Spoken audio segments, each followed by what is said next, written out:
ওলাই আহিছোঁ বাগানত চাহ দিবলৈ। এইফালে বিস্কুট আৰু কেটলিত চাহ ভৰাই লৈ আহিছোঁ, কিন্তু যাবলৈ দেখোন ভয় ভয় লাগিছে। চবফালে হাবি, ইফালে একেবাৰে হাবিতলীয়া ৰাস্তা। বাঘটো যোৱাই নাই বোলে, আছেই। তাতে চেণ্ডেলযোৰ পিন্ধিবলৈ পাহৰি গ'লোঁ। এতিয়া জোকেও খাব, বাঘে নাখালেহে ৰক্ষা দেই। কয় নহয় য'তেই ৰাতি হয় ততেই বাঘৰ ভয়। মোক তেনেকুৱা নহ'লেহে ৰক্ষা। গৈ আছোঁ পাত ছিঙিবলৈ। ময়ো যাম বুলি ভাবিছিলোঁ, কিন্তু কি হ'ল, মায়ে নালাগে বুলি ক'লে। আহিছহে কালি, আজি বাদ দে, যাব নালাগে দেই, ইমান পাত নাই, পাপা আৰু মই পাৰিম ছিঙিবলৈ, শেষ হ'ব বুলি ক'লে। সেইকাৰণে মই নাহিলোঁ। এতিয়া চাহ খাবলৈ ঘৰলৈ যাব বুলি ভাবিছিলোঁ, কিন্তু নগ'ল। দেউতাই ক'লে ইয়ালৈকে লৈ আহিবি। একেবাৰে চাৰিওফালে একদম বাঁহৰ তলেদি এইফালে গৈ আছোঁ।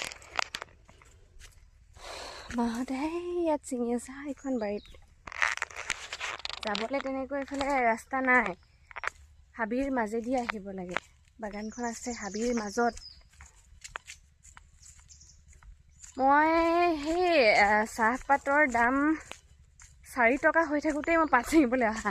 এতিয়া বোলে 16 টকা নে 17 টকা হৈছে। ইয়াতে খাবি না, আনিলোঁগৈ আহ। এইফালে দেউতা আৰু মা ছিঙি আছে। এই ওচৰখিনি নাই দেখিছে, সেই একেবাৰে শেষৰ ফালেহে আছে। আৰু নাহিলোঁ, ভালেই হ'ল বাৰু। ইখন বাৰীত আকৌ পাতৰ ঘৰ এটা আছে, পাত থবৰ কাৰণে ঘৰ বনাই থোৱা আছে, কিন্তু ইয়াত নাই, হাবিৰ মাজত যিহেতু। এইফালে বিস্কুট খাবি আহ।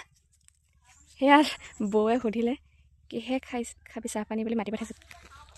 আহা আহা, মই আনিছোঁহে সৰহকৈ নিয়ম। এইফালে জোক আহিলে, সেইজনী ভৌজি। আহা মা, পাত নাই লোৱা নেকি? ছিঙিবি দিয়া, তেখেতে পাত নিচিঙো আজি। হ'লেও আৰু ছিঙিবলৈ পাৰিবি ন?